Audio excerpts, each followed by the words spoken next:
Bienvenidos a Nova Talks, el futuro se conversa aquí.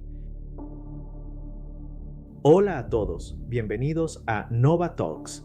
En los últimos días, muchas personas han sentido miedo, preocupación y tristeza por los terremotos que han afectado a Venezuela y a otras regiones. Cuando la tierra tiembla, también tiemblan nuestras emociones. Aparecen preguntas, incertidumbre y una necesidad urgente de entender qué está pasando. ¿Por qué ocurren los terremotos? ¿Qué son las placas tectónicas? ¿Por qué algunos países tiemblan más que otros? ¿Se pueden predecir los sismos? Y sobre todo, ¿qué podemos hacer para protegernos y cuidar a nuestras familias? Para hablar de este tema nos acompaña el doctor Andrés Valera, geólogo y divulgador científico especializado en sismos, placas tectónicas y prevención de desastres. Doctor Andrés, bienvenido a Nova Talks. Muchas gracias, Nova. Me parece muy importante abrir este espacio, porque cuando ocurre un terremoto, lo primero que aparece es el miedo.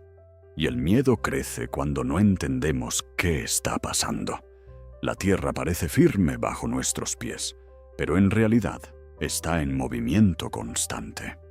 Su superficie está formada por grandes bloques llamados placas tectónicas, que se mueven lentamente durante años, décadas o siglos. Cuando esas placas acumulan tensión y esa energía se libera de golpe, ocurre un terremoto. Entender esto no elimina el riesgo, pero sí nos ayuda a prepararnos mejor, a reaccionar con más calma y a cuidar mejor a nuestras familias. Doctor Andrés, empecemos desde lo básico. ¿Qué es realmente un terremoto? Mira, Nova, un terremoto es una liberación repentina de energía dentro de la Tierra. Esa energía viaja en forma de ondas y hace que el suelo se mueva. Muchas personas imaginan que la Tierra es completamente sólida, inmóvil, pero no es así. La parte externa del planeta está dividida en grandes piezas, como si fuera un rompecabezas gigante. Esas piezas se llaman placas tectónicas. Ellas no están quietas, se mueven muy lentamente, a veces solo unos centímetros por año. Pero aunque ese movimiento sea lento, con el tiempo puede acumular una enorme cantidad de tensión.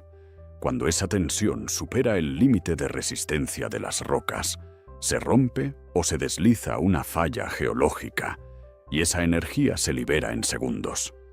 Eso es lo que sentimos como un terremoto. Entonces, cuando hablamos de placas tectónicas, ¿de qué estamos hablando exactamente? Las placas tectónicas son enormes fragmentos de la capa externa de la Tierra. Podemos imaginar la superficie terrestre como una especie de cáscara, dividida en varias partes. Esas partes flotan lentamente sobre una zona más caliente y más flexible del interior del planeta.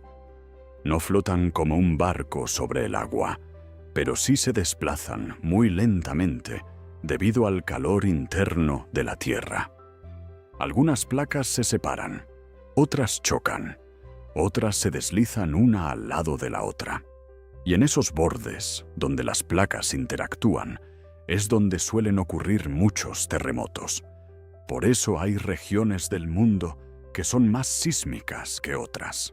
No porque tengan mala suerte, sino porque están ubicadas cerca de zonas donde las placas se mueven, chocan o se rozan. Doctor, hay una pregunta que muchas personas se hacen. Si la Tierra se mueve tan lentamente, ¿por qué un terremoto ocurre de manera tan repentina? Muy buena pregunta. La clave está en la tensión acumulada. Imaginemos que tomas una regla de plástico y la doblas lentamente. Al principio resiste, luego se curva más. Sigue acumulando presión. Y de pronto, si la fuerzas demasiado, se rompe o salta. Algo parecido ocurre con las rocas dentro de la Tierra. Las placas se mueven poco a poco, pero las rocas no siempre se deslizan suavemente. A veces quedan trabadas, entonces el movimiento continúa, pero la energía queda acumulada. Cuando finalmente esa zona se libera, ocurre un movimiento brusco. Esa liberación repentina es el terremoto. Por eso un sismo puede sentirse como un golpe, una sacudida fuerte o un movimiento largo, dependiendo de la profundidad, la distancia y el tipo de falla. Muchas veces escuchamos, el terremoto fue de magnitud 5, 6 o 7, pero también escuchamos que en algunos lugares se sintió más fuerte que en otros. ¿Cuál es la diferencia entre magnitud y la intensidad? Esa diferencia es muy importante. La magnitud mide la energía liberada por el terremoto. Es un número único para ese sismo. Por ejemplo, si un terremoto tiene magnitud 6, esa es la energía que liberó en su origen. Pero la intensidad describe cómo se sintió y qué efectos causó en un lugar específico. Un mismo terremoto puede sentirse muy fuerte en una ciudad cercana al epicentro y mucho más leve en otra ciudad más alejada. También influye el tipo de suelo, la profundidad del sismo, la calidad de las construcciones y la distancia. Por eso, dos personas pueden vivir el mismo terremoto de manera muy diferente. Una puede decir, se movió un poco. Otra puede decir, fue muy fuerte. Y ambas pueden estar diciendo la verdad, porque estaban en lugares distintos.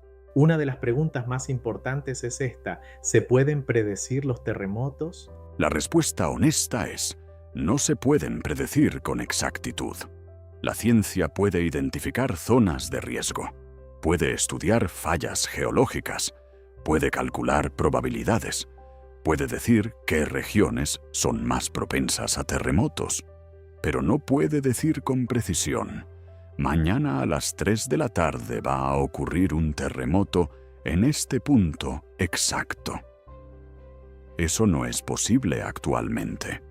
Por eso debemos tener mucho cuidado con cadenas, rumores o mensajes alarmistas que circulan en redes sociales diciendo que viene un terremoto específico.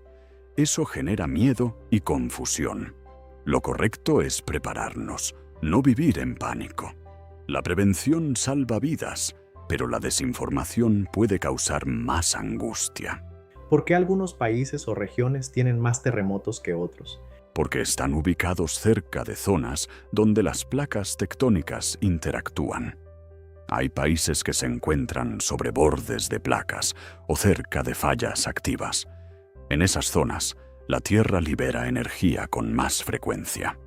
Por ejemplo, hay regiones del Pacífico donde los terremotos son muy comunes porque forman parte del llamado cinturón de fuego.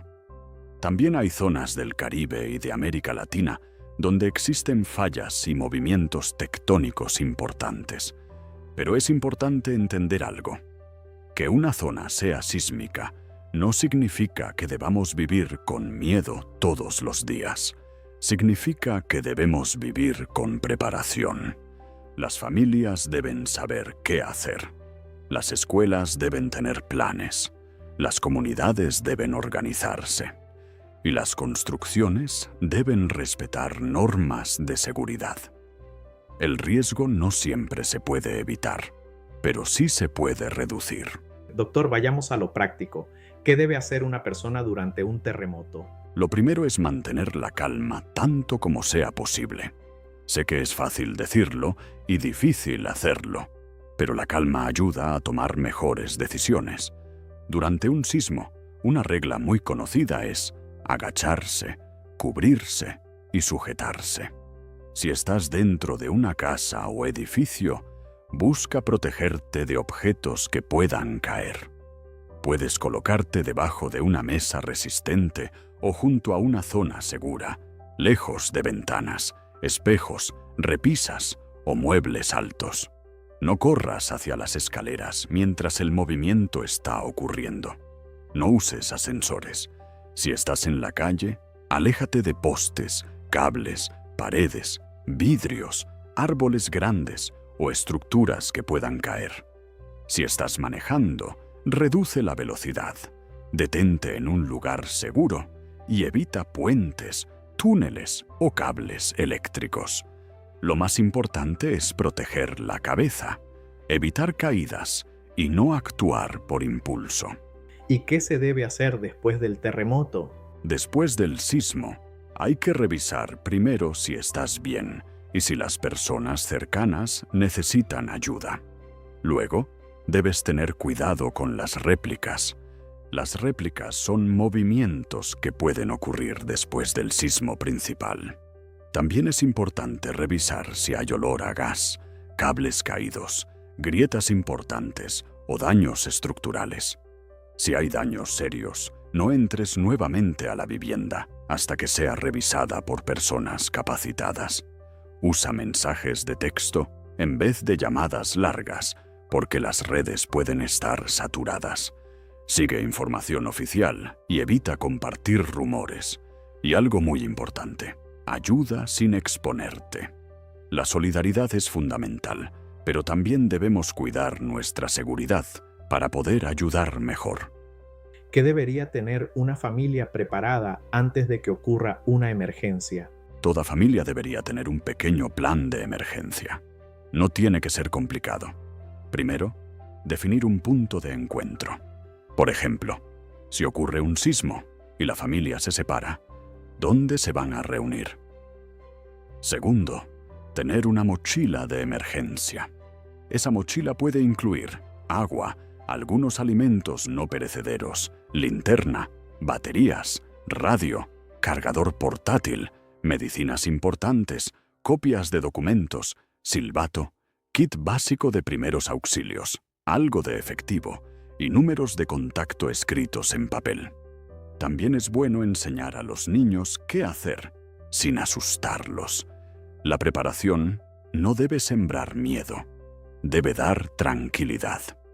Una familia preparada responde mejor.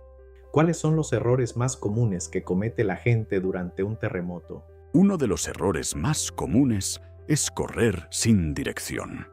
Cuando una persona entra en pánico, puede exponerse más. Otro error es pararse cerca de ventanas o salir corriendo por escaleras durante el movimiento. También es peligroso regresar rápido a una vivienda dañada sin revisar las condiciones. Otro error muy común hoy es compartir información no verificada. Después de un terremoto empiezan a circular audios, cadenas, imágenes antiguas o mensajes alarmistas. Eso puede causar más miedo. En una emergencia, la información también salva vidas, pero debe ser información confiable. Por eso siempre recomiendo seguir fuentes oficiales, servicios de protección civil, organismos sismológicos y autoridades locales. Doctor Andrés, muchas personas en Venezuela y fuera del país han estado muy pendientes de lo ocurrido. ¿Qué mensaje le daría usted a las familias venezolanas que hoy sienten miedo o incertidumbre? Primero, les diría que es normal sentir miedo. Cuando la tierra se mueve, uno siente que pierde el control. Pero también quiero decirles que el conocimiento y la preparación nos devuelven parte de esa seguridad. A las familias afectadas, mi respeto y solidaridad. A quienes tienen niños, adultos mayores o personas vulnerables en casa, les diría: hablen con calma, organicen un plan, revisen sus espacios y mantengan a mano lo necesario. A las comunidades les diría: la unión es clave. En momentos como estos, los vecinos, las familias y las comunidades pueden convertirse en la primera red de apoyo. Y a Venezuela le diría algo muy simple. La prevención no elimina el dolor, pero puede salvar vidas. Y la solidaridad no repara todo de inmediato, pero ayuda a que nadie se sienta solo. Doctor Andrés, gracias por esta explicación tan clara y tan necesaria. Hoy entendimos que los terremotos no son castigos ni misterios inexplicables. Son fenómenos naturales relacionados con el movimiento de la Tierra, las placas tectónicas y la liberación de energía acumulada. Pero también entendimos algo muy importante: no podemos controlar cuándo tiembla la Tierra pero sí podemos prepararnos mejor, podemos informarnos, podemos tener un plan, podemos cuidar a nuestra familia, podemos evitar rumores, podemos ayudar con responsabilidad y podemos mantenernos unidos en los momentos difíciles. Desde Nova Talks enviamos nuevamente un mensaje de solidaridad a Venezuela y a todas las familias que han sido afectadas por estos eventos. Que la información nos ayude a tener menos miedo, que la preparación nos ayude a protegernos mejor y que la unión nos ayude a levantarnos.